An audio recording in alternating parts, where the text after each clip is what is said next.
speaking of drinking, when was the last time you did a shotgun to beer, other than obviously this past weekend? Oh, fuck. I probably the Quimby tournament last year. Oh, you did or that, the year you before. did that I don't with know. us? I don't remember. I know I did it once. I don't know if it was last year or the year before. Yeah. So, we did 3 of them this weekend. It'd been a long time since I did. The Quimby tournament was the last time I did, I believe. But it was a Groper golf tournament this past weekend. So it's a 4-person best ball tournament, and it's also this time he had 8-inch cups in every single freaking hole. So you're thinking 4-person best ball. Okay, 18 or 8-inch cups. You should do pretty well. We always go in way too confident. We're like, this is gonna be a cinch. Yeah. So we ended up maybe 4 or 5 under total. Yeah, I think 4. Yeah, about 5 under, I think. And the winning team finished 18 under. So they birdied every single hole. Those guys. But we started off not so hot. Actually, we were above par for a while, which is friggin' horrible. Didn't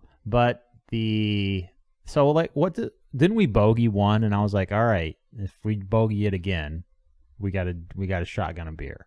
I think we bogeyed one. I think so. I think it was on 9 where we bogeyed, or no, it was 8. I think. Okay, yeah, we started on 4. So, anyways, I was pissed because we were playing like shit. I said, all right, this is what's up. Like, if we bogey again, the whole team has got a shotgun of beer. Each, had to shotgun their own beer, of course. We're going to tag team shotgunning a beer. All right, I finished a quarter of it. It's your turn. We're hardcore. So we ended up that we were only 4 holes in when we put that rule in, and I think we only ended up doing it twice.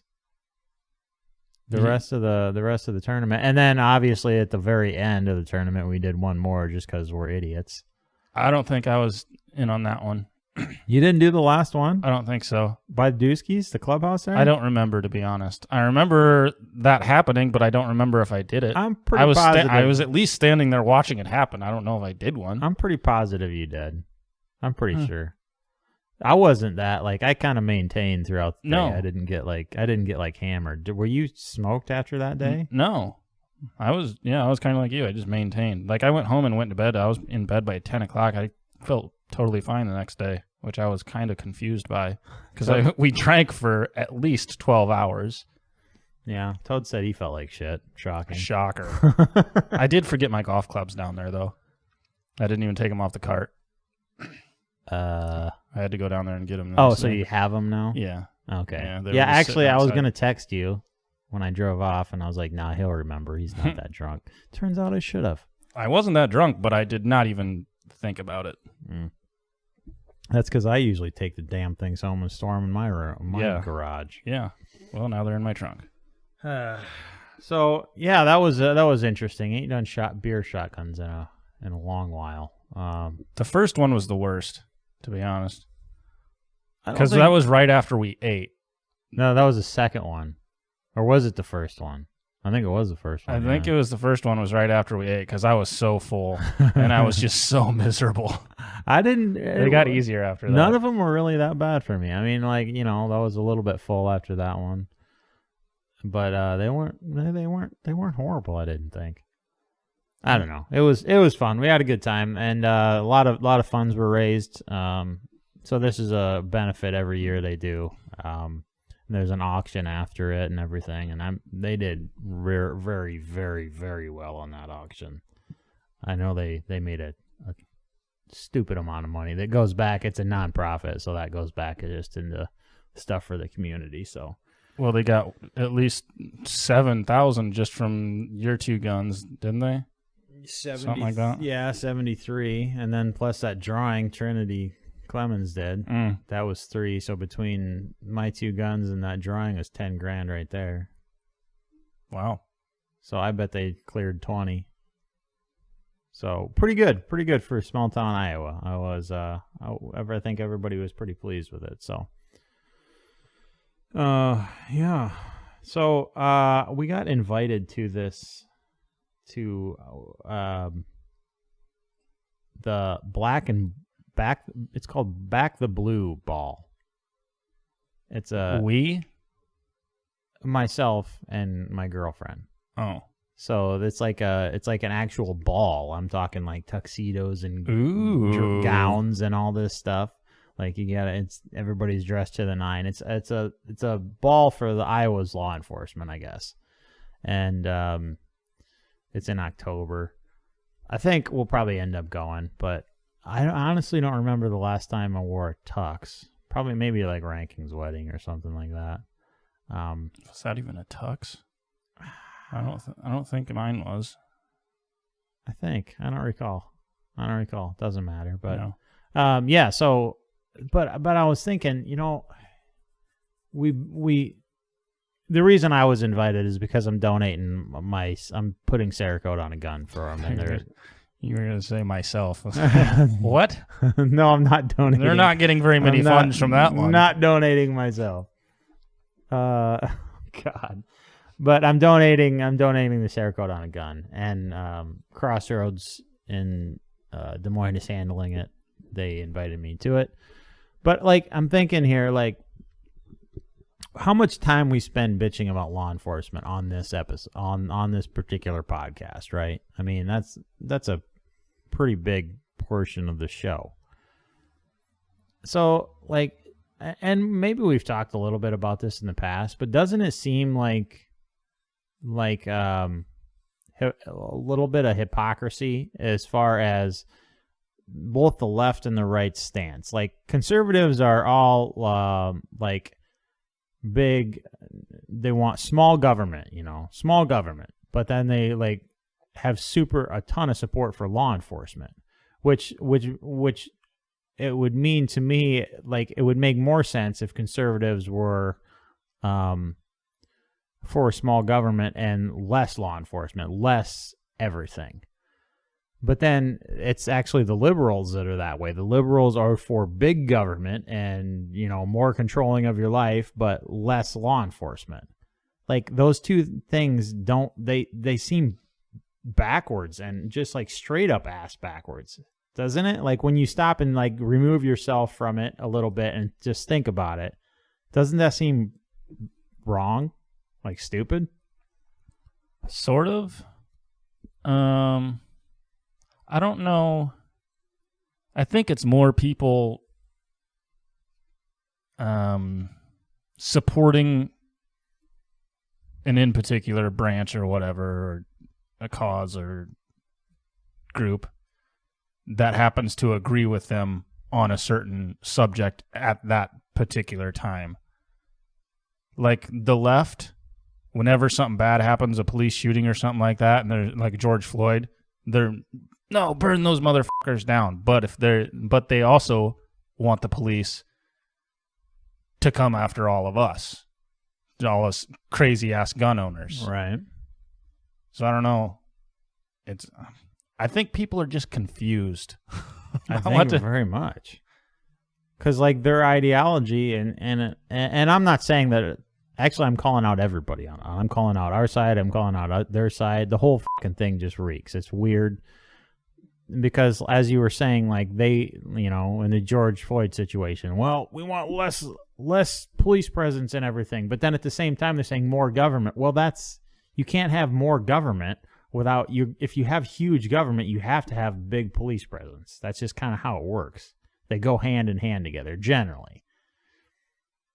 And then our side is like, well, smaller government, but yeah, hell yeah, police. It just doesn't jive. Well, it's also like the left doesn't view the police as part of the government. They're like a whole separate entity to them for some reason. But that's what they're doing, is they're enforcing what the government wants them to do. But for some reason, they don't seem, at least it doesn't seem like it to me, that they realize that. Like they have their own agenda and doing completely separate than the government. But if the police didn't exist, then the government would have other police to do the same fucking shit. Like they would have federal police. Yeah. Probably more militarized as well. But Yeah, but aren't we the same? Aren't we hypocrites the same exact way? Because we say we support law enforcement, but at the same time we scream to fund the hate ATF. The ATF. And the ATF is explicitly that. They are enforcing the law. That's technically what they should be doing. But as we'll talk about a little bit later, they're taking the matters into their own hand, it seems like. So, like, I think my whole take on the situation is, like, I support law enforcement because I support the good ones, what they're trying to do. I support them, putting their life on the line for, taking violent criminals off the streets and for what they do. Like, there's a lot of times when there's a fire situation and law enforcement is a lot of times there before us because the call goes out and they're already in their car and they get there and they put their lives on the line. They run into a burning building and they do all of those things. And, so that's why I support them. I support the good ones and the ones that uphold the Constitution. And actually, I know several police officers. I'm very good friends with several of them, and I know they are probably. I would say the two that I'm very close with. I would say that they support the Constitution just as much or more than I do. So that's the ones that I know, and I know that there are a lot like that, and that's who I support. That's why I support law enforcement. But then again, I mean, we all know that there's a large swath of them that are the opposite, that are just doing the wrong things. I don't know. How many police officers are there in this nation, do you think? I think it would probably shock you. Like, find out or first Google New York's, because they have literally tens of thousands. It is freaking insane how massive the NYPD is. It's freaking crazy. I would say in the hundreds of thousands, if I had to guess. In New York or in the country? I'm saying in the country, because I know NYPD is thousands, probably tens of thousands. So I think countrywide is well in the hundreds of thousands, if I had to guess. I don't know if I'm going to be able to find a good number on this. This last one is from like... Ooh, no. Okay, here's something. Shitty service up here, so it takes a little bit. Yeah. The NYPD is the largest and one of the oldest municipal police departments in the U.S. with approximately 36,000 officers and 19,000 civilian employees. That's even larger than I thought it was. 36,000 officers. Yeah.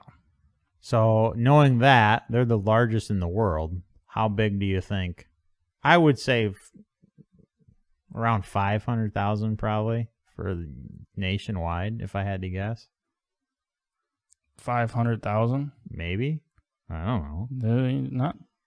That's just a rough guess.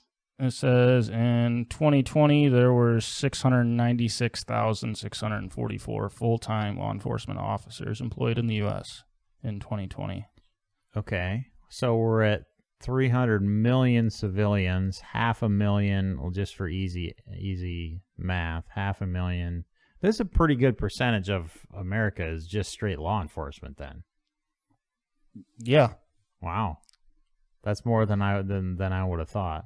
And I would guess, what percentage of those law enforcement officers do you think would follow unconstitutional orders just for their paycheck? I would say 40-50%. Maybe even more. At least 50%. I thought I saw a study somewhere from like an old time study that said it was somewhere around like 80%. Well, how many times at your, like, let's just say like at your job, your boss told you, well, in your previous job, your boss told you something to do something and you didn't agree with it, but you just did it anyway. Oh, not often. I was not a good employee. Yeah, you're right. That's a horrible example. You would be a terrible There's employee. a reason I'm not there anymore. But I would, I mean, when you stop and think about it, like that's like a typical employee of like, say, fucking McDonald's or something like that. You know, hey, this is the way you should do it. Well, that's dumb. Like, why would you want to do it that way? Mm-hmm. But in the end, they're going to do it anyways just to keep their job. And I think we like rag on police officers so much for that exact same thing.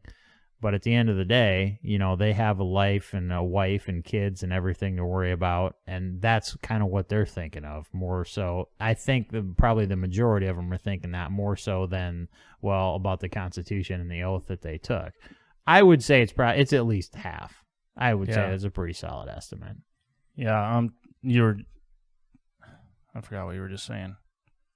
About people putting their job and their kids. Yeah. Like, I think for them, they're only dealing with that one particular order at that time, so they don't see it as a larger problem. Like the rest of the police officers in the country do it, and it's pretty fucking gnarly, and things are going downhill fast. But they're seeing it as, well, I just got to do this one thing right here, right now, and then it'll be over with. And yeah, I don't see it's that bad. They can probably justify it to themselves somehow. And two, I wonder, like, that's a very good point. I think like so many of them show up on Monday morning and they're like, all right, we're doing this red flag order on this particular person. Which, speaking of which, I was watching this thing on Illinois the other day, and they went freaking like holy shit, like hardcore into the red flag laws. In 2020, they confiscated, it was like 20,000 guns from Illinois people. Wow. Like fucking crazy. Yeah, I saw when I was looking up, reading on some of our other topics, I saw someone mention in the comments on some other post about Firearms Policy Coalition or something like that, that they have been, in Illinois, they've been taking back their FOIDs right like crazy, and just for like no reason. They don't give them a reason or anything. They're just like, nope, you can't have that anymore. Right, and that was the same video I was watching. I think it was either Gears and Guns and Gear or Legally Armed America just did a video on that, and that was why I was just referencing that. But they were saying the state of Illinois, they changed it up. They said what entails an emergency event, so they broadened it much more. Shocker. And then they're like, oh, well, yeah, now this person fits it. And it's like, what? Even though they didn't commit a crime, they committed no crime. They were not tried and convicted of it, but they were just like, well, screw you. We're taking your guns now. Like, there's no justifiable. There's no what's the word I'm looking for? They didn't go to a trial and were convicted and all that stuff. It was just the government says, okay, you're screwed. But anyways, I digress. The reason I brought that up was I think so many of these law enforcement, they just come in on Monday morning and they say, okay, this is what we're doing now. That's not their regular job. That's not their typical, what they usually do. They're just told that this person is a bad person, and and they can justify it. Because this person is a danger to Americans. Oh, okay. Well, then we better go and do our job. Yeah. Even though that's a fucking straight lie. And this just leads into our. Do you got anything else on that subject before I kind of switch gears a little bit? Not really. I've been kind of waiting to go to the ATF because that's where everything goes when we start bitching about law enforcement. Pretty much. This just kind of goes into the next topic of ATF is just decided they're going to start confiscating. There has been some solvent traps confiscating, mostly from Diversified Machine, to my understanding, customers of Diversified Machine, because they raided them last year, got all their contact list or their customer list, and doing some of that. But that's not near as big as they're raiding FRT 15 owners, the triggers from Rare Breed, going to, not, I shouldn't say raiding, they're visiting them. And basically trying to bully them into giving up their legally purchased goods. Yeah, they've been recorded actually threatening them. Not like, oh, we're going to kill you, but they threaten them with legal force. We're going to go get a warrant and you're going to go away for this, even though they can't. I mean, there's no way that they can do that, and they won't do that, and they make it seem like it's a whole lot more imminent than it really is, where in reality they're just going to go back to the office and be like, well, this guy didn't give it up. You think? I mean, because I could understand why these people, they say, hey, go get a fucking warrant. Okay, we're going to come back with one. Well, shit, that threat right there, that threat of 10 years in prison, that's a freaking dandy of a threat, man. I can understand these people shitting themselves and giving them up. Oh, absolutely. But at this point, there has been no actual instances of them getting warrants, other than that one that he was arrested with a bunch of them, but he also had a bunch of other shit, like suppressors and, illegal machine guns and all sorts of stuff. They just kind of... Who was that? They just kind of put in the charges with the FRTs as machine guns in there. So someone has been charged with machine guns for owning FRTs, but it was kind of like the short barrel rifle thing. They're only throwing that on top. You know what I mean? Mm-hmm. So, yeah, and what's super frustrating about this is there is still a lawsuit going on with the ATF and rare breed triggers about whether these triggers are actually machine guns or not. Because according to the letter of the law, there is no person in their right mind who can actually read the law passed by Congress, truly understand what a FRT-15 is, and still say it's a machine gun. No. You just can't. What got me, I have a letter from the ATF, is a warning notice that they're giving to these people, and this one was for, I believe this one was for solvent traps. At the top, it says, warning notice, you may be in violation of the federal law. And this is what really gets me. The very first sentence of this fucking thing, the Bureau of Alcohol, Tobacco, Firearms, and Explosives is responsible for enforcing federal firearms laws. That's all they're responsible for enforcing them, but then they're also just making these fucking laws themselves. So we're like, well, we don't want to enforce those laws anymore. Let's make another one and enforce that. Right. It doesn't need to pass Congress or anything. Because a solvent trap, if you don't know what a solvent trap is, it's a stupid device, but it's legitimate. Like you screw it onto the end of your gun. When you clean your gun, you pour all this solvent down there and everything, and it's caught in that solvent trap. It's a legitimate device. But how useful it is, it's debatable. It is debatable. Like, I don't know anyone that actually uses one. But the fact remains, it's a legitimate device. But there were a lot of people that were drilling them out, actually making them suppressors. There were a lot of people that were doing it legally. But now the ATF has just decided, well, no, we don't like that at all. So even though they allowed it for 15 years, however many years it was, now, we changed our mind, sorry. So that's the thing that pisses me off the worst. Like, these were totally okay. These were cool for years and years and years.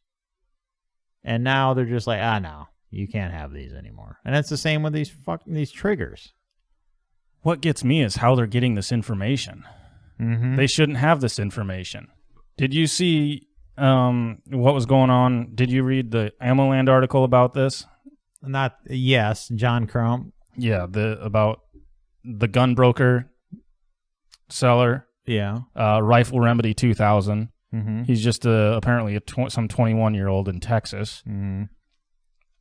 But he was the one.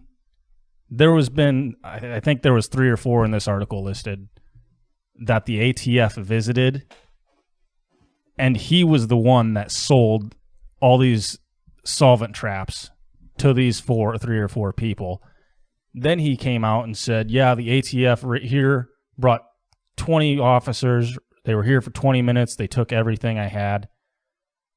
but he's still selling on Gunbroker. His account is still active, and he is still selling.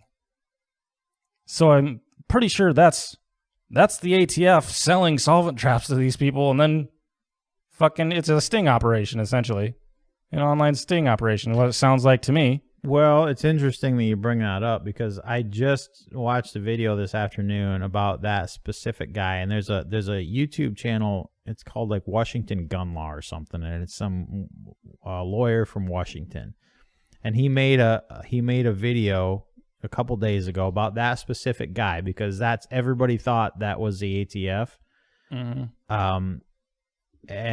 that person ended up contacting him and saying, "Hey, I'm not the ATF. I'm just a Joe Schmo that's trying to, get tuition." So that now this lawyer is convinced that this guy is just perfect. He's fine, but I think he obviously gave up his customer list. But how the hell could he still be selling? Exactly. If he's what they're selling is what's he selling though is the question. Is he selling suppressors and solvent traps and FRT-15 still? Or is it all just non-controversial stuff? This article says the agents took computers, phones, and anything written down. So I don't know. He must be like a drop shipper or something. That could be. So he doesn't actually have any stock himself. Any product, yeah. But that's how they did this. That's how they're getting pretty much everybody that's been visited to this point has been people that have bought off Gunbroker. There are some reports of people that actually bought from Rare Breed, but those, to my knowledge, have not been verified at this point. What I've seen, those people that have been visited from Rare Breed, or the difference between the buyers from Rare Breed and the buyers from Gunbroker, the agents claim to have far more information on the Gunbroker buyers than they did from the Rare Breed site. Right. Like they had the items, the serial numbers, their address, and obviously their fucking address, and they're just all sorts of information. Whereas Rare Breed, all they knew was what they'd bought something from Rare Breed, I think. Mm-hmm.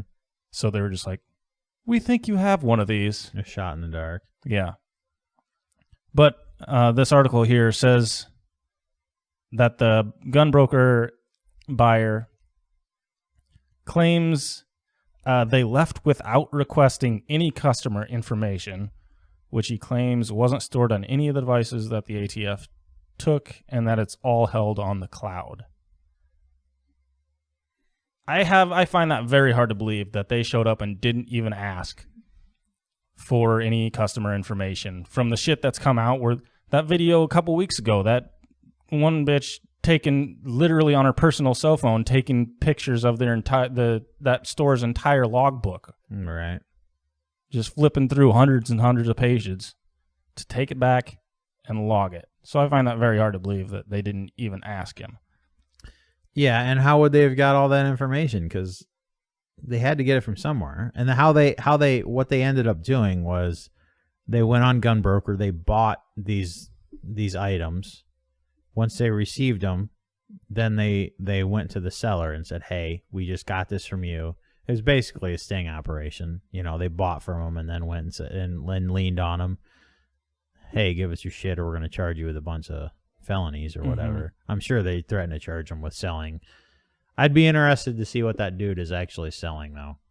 If he's still selling FRTs and solvent traps or just normal legal shit now. Yeah, as of that, according to that article, he's still selling solvent traps. So very weird. I haven't verified that myself. So very weird. So I've watched several lawyers. There's the Armed Attorneys on YouTube, as well as that Washington Gun Law fella. He's an attorney as well, and their advice for what to do. And keep in mind, do not take this as legal advice. This is just said in passing as conversation. So if you have one of these, please seek a lawyer and find out what the best thing to do in your circumstance is. But their advice at this point is, if you have one, get rid of it. Destroy it was their advice, and take pictures of it, and do not give that to anybody. Keep that for future reference. Their advice was, do not talk to the ATF. If they show up and they don't have a warrant, do not speak to them. Do not let them in your house. Do not do anything. Also, I found interesting was the armed attorney's advice on this was, even if they do have a warrant and they come into your house, because if they have a warrant, you can't stop them. I mean, they're basically going to come into your house no matter what the you do, unless you start an armed standoff. But if they ask to see your gun safe, ask to look at that specific warrant, and if it does not include the gun safe, do not open it. Do not, because then they consider that consent. So even if the whole thing was labeled, down the road is labeled not kosher, well, they're going to say, well, he consented to open the gun safe, so anything in there is fair game. So do not do that. But first of all, most importantly, consult a friggin' lawyer, because we are not, we're just random Joe Schmoes, so don't take your legal advice from us. But yeah, we don't know shit. No. But did you see that one video?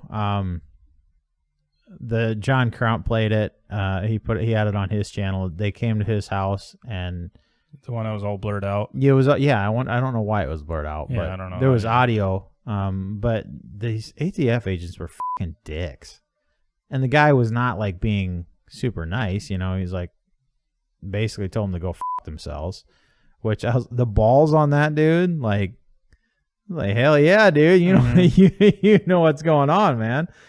That was pretty good. He's he said he even brought up Ruby Ridge and Waco. Yeah. And the guys are like, you watch too many movies and read too many books. It's like, bitch, do you read history? That was a real thing. That right? was not this is a legitimate thing, man. That's just not just a show on Netflix. That was real. That actually freaking happened not that long ago. It was in the freaking 90s, dude. By you guys.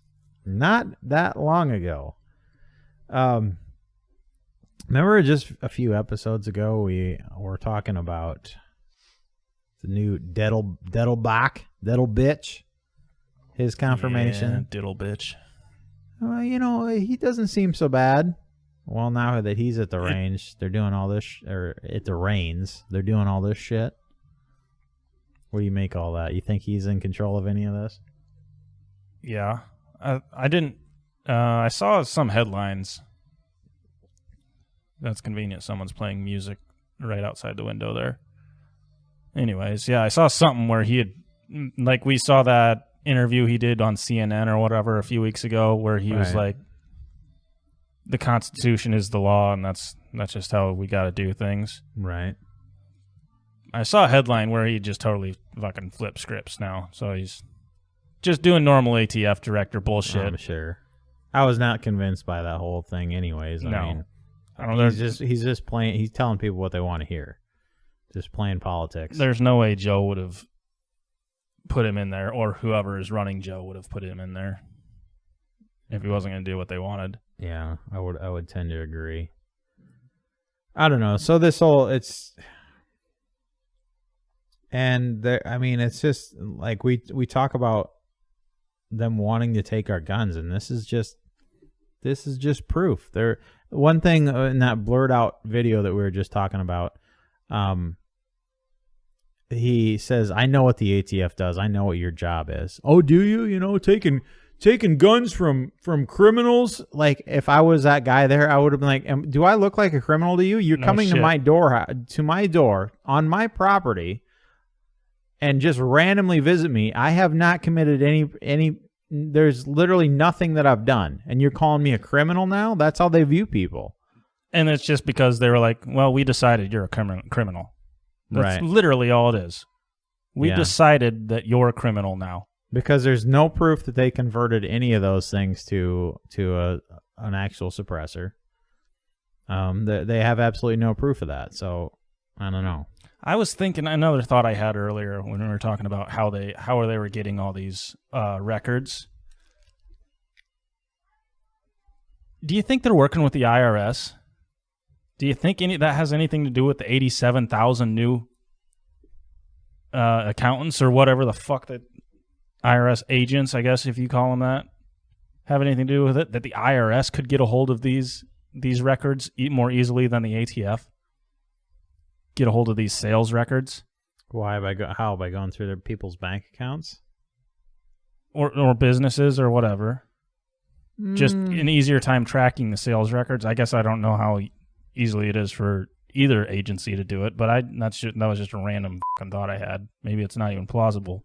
I don't know. I feel like in order for the ATF to look at your personal finances, they would have to have warrants, but that's never stopped them from doing anything. So no, that's my thinking. I mean, there's the ATF, a rogue agency at this point. There's the NSA, who we know is fucking spying on absolutely everyone, everywhere, all the time for many, many years now. Right. And then there's the IRS just blowing up with agents, and they're probably going to be a rogue agency if they're not already. I guess I don't know what classifies as a rogue agency with the IRS, but I just feel like they're all working together for one purpose here. It's a possibility. One agency handles one thing that others can't. NSA is spying on people. IRS is handling the fucking sales records. ATF is doing ATF bullshit.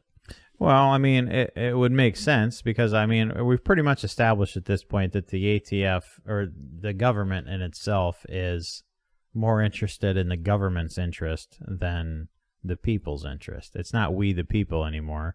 I mean, Joe Biden even said it himself. We the people is the government. The government, yeah, I forgot about that. And technically that's the way that it should be. Yeah, we the people, we should be running the government, but that's not the way it is anymore. We the people are viewed as, they think that the government knows better than anyone else. And that's how they view things anymore. So, I mean, it wouldn't surprise me.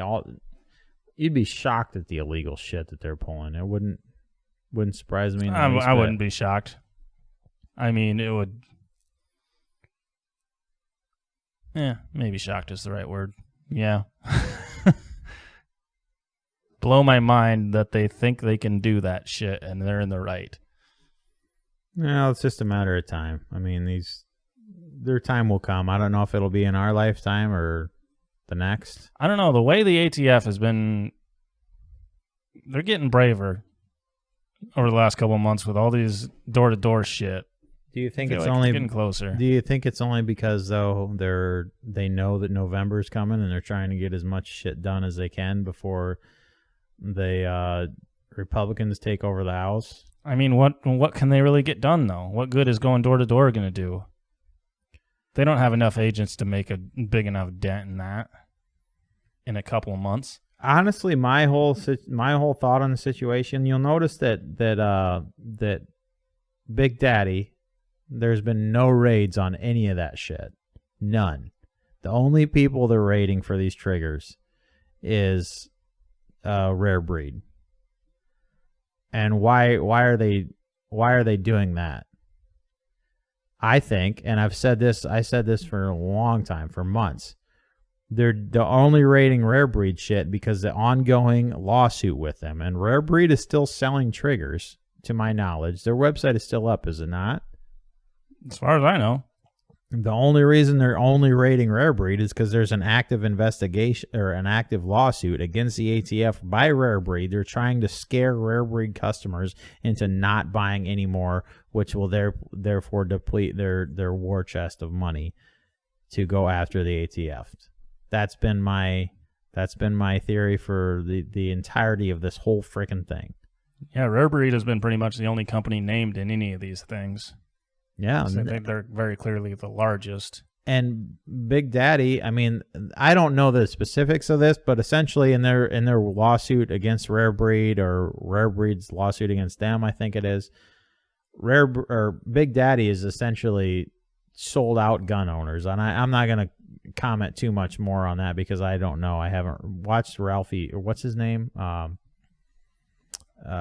Ralphie May? No. Reno May. Oh. Reno, that's who I was thinking, Ralphie May, for a while.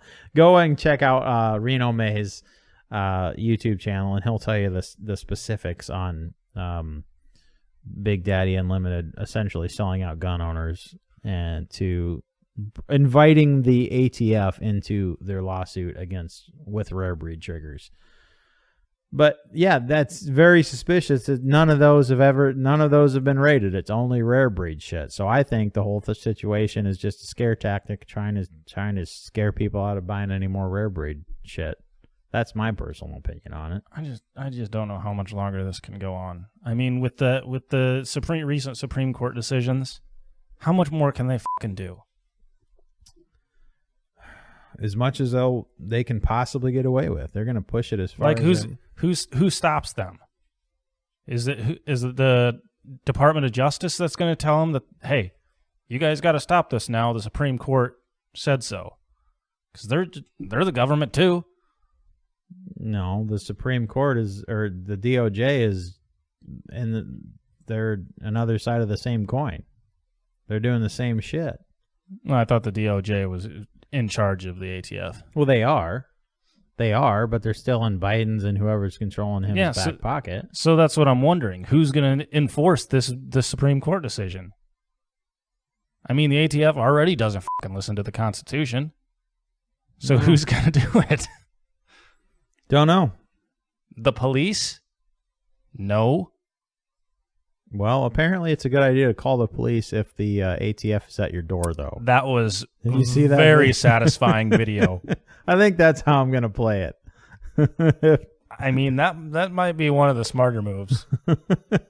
Could go very badly, but it also could be very humorous. Well, I feel like my situation, I'm an FFL, so the ATF can pretty much come in whenever they want. So maybe that's not the best idea for me. But everybody else, yeah, if the ATF shows up at your door, just call the cops and be like, there's somebody trying to bust in. He's armed. I don't know what's going on. There's someone impersonating a federal officer trying to take my guns. That's just really going to piss him off, though. I wonder what happened to that guy. I don't know. Just the way, I have a medical condition. I have a medical condition Right. on the ground. I can't breathe. I think he even pulled that one out too. Yeah. After he was like, "You're gonna pay for this. I'm a federal agent. You fucking idiot. I don't care. Shut up." I don't care. That was very satisfying to watch. So several people sent me that just because they knew that I would greatly enjoy it. That was good stuff. Yeah, I enjoyed it thoroughly. But as to your question, I don't know who's going to stop it. And like, I feel like they're just ramping shit up before November just because they feel like generally the president's party loses ground in Congress in the midterms. How could they not? Look at this fucking country. God. I'd be shocked. But I saw today, and this happened a while ago, Zuckerberg was on Rogan, apparently. I watched that episode, yeah. Or like 3/4 of it. When anyways. was that? Was that recently? Yeah, it was like last week or something. How did that whole thing go? Not like I thought it would. Rogan pretty nice with him? Yeah.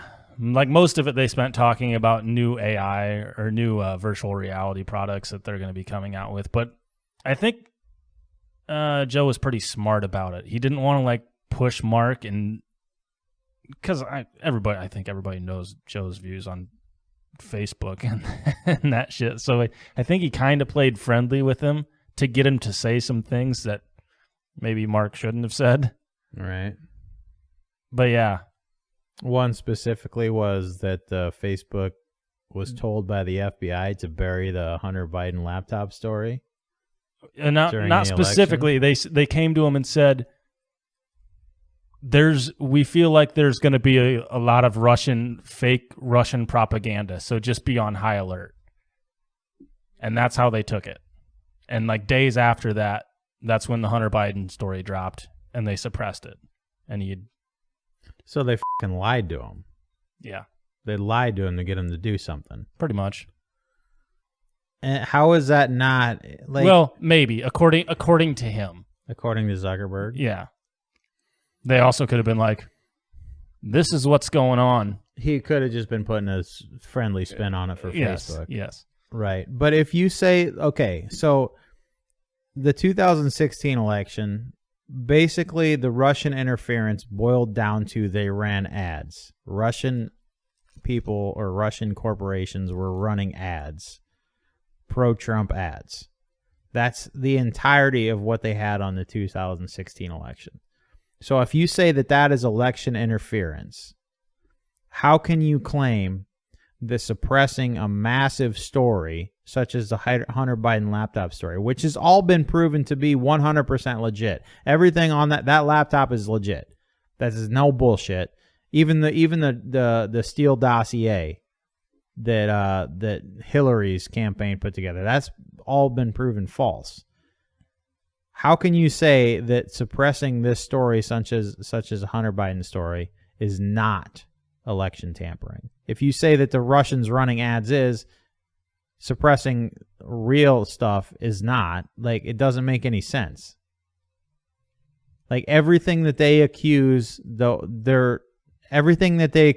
Trump of doing is something they fucking did. It's baffling. I don't know if there's any other explanation than they were fully aware of what they were doing and willfully doing it. Saying, this is going to influence the election. This is going to help our side out. This is what we're going to do. I don't know. Is there can't be any other explanation. But think about how big. I would agree. There's no other explanation. But think about how big, back in 2016, that Trump tape between him and Billy Bush, when he was talking in the locker room talk. Yeah. Talking about grab her by the pussy, even though he was talking about a consenting woman. Think about how big that story was. Like, at that point in the election, I literally was like, well, Trump's done. It's over. Like, that's how big they blew that shit up. It was massive. And now you have the Hunter Biden story, like the president's son doing crack and all this other shit, and all sorts of records that prove that Joe Biden actually was in meetings with his son, even though he lied about being in meetings with his son. And all these, like, all of this shit, that laptop is all legit, all that shit. Like, think about how much bigger that is than just Trump saying, grab her by the pussy. Right. Not to mention his daughter's diary. I was also just going to mention that. This is the first I'd even heard of it. That's surprising to me. And I'm a pretty connected fella, you know. I follow shit. Like, I didn't even know he had a daughter, Box. Yeah, well, he did, and apparently he showered with her. Just so, how many kids does Joe have? We'll get back to the showering thing. Like, he had Hunter and another son who actually died in Iraq. How many kids? How many kids does Joe Biden have?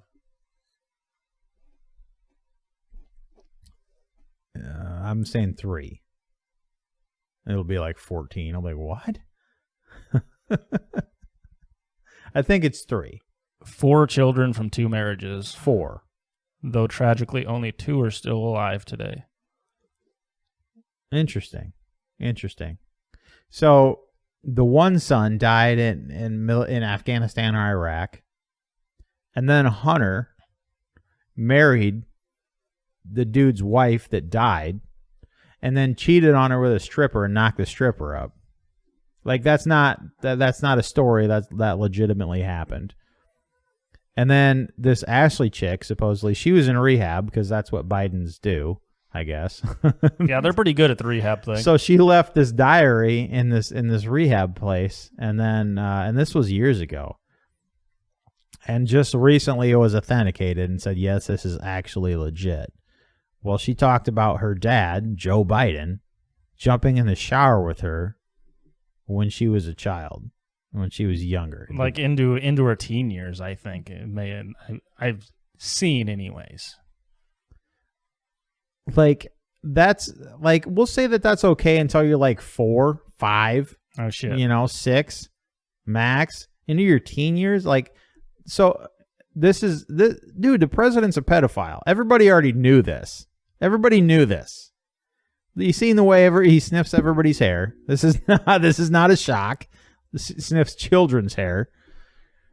But the way that the media and social media is suppressing this, like, it doesn't surprise me in the least bit. But oh my gosh, can you imagine if any of this news was of the Trump family? Oh, he would be impeached 3 times over already. At least, and he'd be in prison for pedophilia and all this other shit. It's. I'm surprised they haven't thrown a couple things like that in there from the Mar-a-Lago raid. Yeah, something connecting him to Epstein or something. No, they wouldn't do that. I guess they don't want to bring Epstein up again. Because I'm sure Biden's implicated in that too. Probably. I guarantee that fucker was on that dude's island 3 or 4 times. Guarantee it. He probably used some clever alias like Bo Jiden or something like that. Oh, you clever guy, Joe. Oh, yeah. Yeah, I'm sure. I don't know. It's just, it's frustrating. It's frustrating to see, like, when you actually see behind the curtains of what is going on. And it's more frustrating because they don't give you an answer one way or the other. They just push it under the rug and hope people forget about it. Right. Like, isn't that makes people like me and you more skeptical? Like, I think that makes... Can't you come up with like a good explanation for this or something? Right. But no, they're like, yeah, just hope you forget about it. Or Epstein's client list. They've not given one single reason why that can't be released. Like, the only reason it's not released is because it would destroy the government. I honestly feel like, I truly 100% believe that if that was released, the government would topple. I guarantee everyone, a large majority on there, is in power. That would really shake up the world, yeah. That I would bet you that single piece of information is one of the most powerful pieces of information in the entire world right now. Don't you think? Like, 'cause I mean, dude, it's. I wonder if it even exists anymore. If someone destroyed it. Oh no, somebody's got it. Somebody's got it in their back pocket. I'd bet a lot of money on that. Yeah, you're right. It's worth too much money. Yeah, I get it. Yeah, a lot of those copies have been destroyed, but somebody ain't no fool. Somebody's got that in their back pocket. Somebody with a lot of money. Whatever happened to Julian Assange? Is he like in prison, or is he still in? He's still. Didn't he get seek asylum in some place? He was in Ecuador, but I'm pretty sure he finally got shipped back to the U.S. I thought. Yeah, I don't know. I haven't heard anything from him for years. He was pretty big time for a while there, with all the shit that he leaked out. Yeah, and of course all the shit they're charging him with. How dare you reveal our secrets? Yeah, no shit. Shut up. Oh my goodness. That's just But he's putting the government at risk. No, he's putting you at risk for being a shitbag. Mm-hmm. Yeah, no joke. Well, Box, what time you suppose it is? How long we been rocking? Exactly 8:30. Oh, so we're just over an hour. Why don't we end on an interesting note, a good note? Fine by me. You want to take another shot, Dan? Oh, no, I do not. Thank you. Pussy. Yeah, a little bit. I ran across this interesting tidbit about. Oh, you have more. I thought you were ending the episode. I'm fixing on it right here, right shortly. Navy Petty Officer First Class Charles Jackson French that little meme that I posted in the group. And I looked up. I did Wikipedia don't say a whole lot about him either. But they were in. He was a Navy officer, 1942. The ship that he was on was in a battle with Japanese forces, and it was heavily damaged. And there was 15 of his, what do you call them, Navy mates? Seamen. Wounded seamen on a, that just sounds horrible. Wounded seamen. I'm going to call them Navy You've men. got some wounded seamen. I'm going to call them Navy men because that just seems more respectful. There was 15 of them on a raft, and the Japanese Navy was actively shelling them, so they had to kind of get out of there. This dude, he freaking strapped he tied a rope around his waist and swam for, it says, 6 to 8 hours through shark-infested waters, just to get these sailors out. Sailors, that's the correct word, Box. We're smart. Took me 2 minutes to realize seaman that. is still correct. Yeah, They technically. call themselves seamen. Technically. I don't know why. They should really change that. Yeah.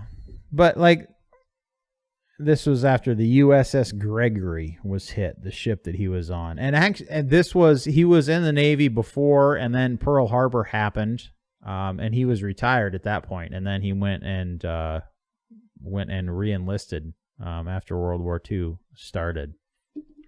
And then this thing happened. But we'll talk about a certifiable badass. He looks like maybe that is a picture of, I don't know if that's actually Cuba Gooding Jr., but or a picture of him. Is the thing in Slack that Yeah. I don't know, but no, that's definitely not Cuba Gooding Jr., man. all right. Well, either way, he's a black fella, just certifiable freaking badass, man. Like, can you imagine you're pulling a raft with 15 wounded sailors on it for 6 hours? 6 hours, and you're like, oh boy, I hope that shark over there don't. I swim for like 15 minutes, and I'm like, oh my God, kill me. 15 minutes, maybe 5. If I'm gonna die, I can swim for 15 minutes. But yeah. But also of note, most of those wounded people, like, they were in a battle. They would be wounded by, like, blood. There would be bloody, Yeah. Hey, guys, try to keep all the blood in the raft, Quit please. bleeding, you assholes. Because if any sharks smell it, I'm friggin' toast. So anyways, today's certified badass of the week, Charles Jackson French. He's of Omaha, Nebraska, actually.